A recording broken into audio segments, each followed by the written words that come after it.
အရာအားလုံးဟာဗင်နီဇွဲလားရဲ့မြေအောက်ကနက်မောင်တဲ့ရေနံတိုက်တွေကနေစတင်ခဲ့တာပါသမ္မတမာဒူရိုဟာသူ့ရဲ့အာဏာတည်မြဲရေးအတွက်မြေအောက်ကရေနံတွေကိုအသေးအတန်တူးဖော်ခိုင်းခဲ့တယ်အဲ့ဒီအချိန်မှာ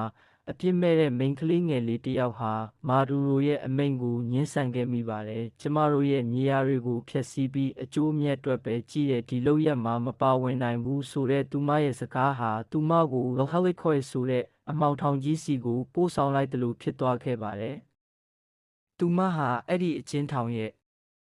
မြေအောက်အနက်ဆုံးအခန်းထဲမှာပျောက်ကွယ်သွားခဲ့ရပြီးဘယ်တော့မှပြန်ထွက်မလာနိုင်တော့ပါဘူးအခုဆိုရင်ညစ်နက်တဲ့အခါကာရာကတ်မြို့ကြီးတိတ်ဆိတ်သွားချိန်မှာဟလစ်ခိုင်ရဲ့ဝိညာဉ်တွေဟာလှုပ်ရှားစပြုပါပြီ1950ပြည့်လွန်နှစ်တွေတုန်းကကမ္ဘာအကြီးဆုံးအခမ်းအနားဆုံးဈေးဝယ်စင်တာအဖြစ်ပုံဖော်ခဲ့တဲ့ခရူးပတ်ပုံစံအဆောက်အုံကြီးကအခုတော့အသက်မဲ့နေတဲ့အကျဉ်းထောင်ဖြစ်နာမည်ဆိုးနဲ့ကြော်ကြားနေပါပြီပက်လဲတက်သွားတဲ့ကားလမ်းမတွေဟာအခုတော့အတိတ်ကနာကျင်မှုတွေကြောက်ရွံ့မှုတွေကိုဖုံးအုပ်ထားတဲ့နေရန်တွေဖြစ်ပြောင်းလဲသွားခဲ့ပြီးညအမှောင်ထုထဲမှာဟယ်လီကော်ရဲ့တန်ချီတက်နေတဲ့တန်တကားကြီးဟာလေးတိုက်တိုင်းတကျူကျူမြည်ဟီးနေတတ်တဲ့ Labrador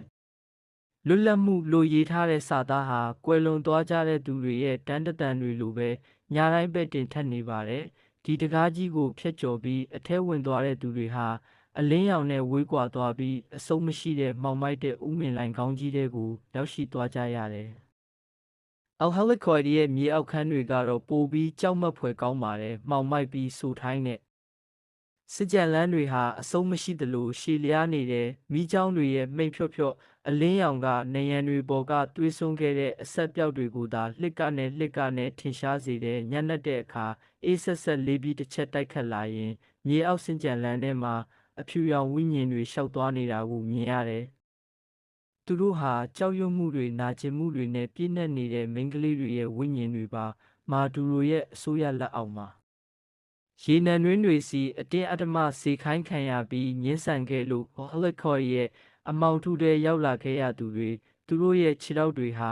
အင်အားမရှိပဲလေးလံစွာလှုပ်ရှားနေတဲ့တခါတလေလဲကျသွားတဲ့ပုံစံနဲ့မြေပြင်ပေါ်ကလူတွေရဲ့ခြေထောက်တွေကိုဆွဲတာမျိုးတွေလုပ်တတ်တယ်လို့ဆိုကြတယ်အဲ့ဒီလိုဆွဲတာဟာသူတို့ခံစားခဲ့ရတဲ့လေးလံတဲ့ဝင်ထုတ်ဝင်ပိုးတွေကိုခံစားစေခြင်းလို့သူတို့ရဲ့နာကျင်မှုကိုမျှဝေခြင်းလို့ဆိုကြတယ်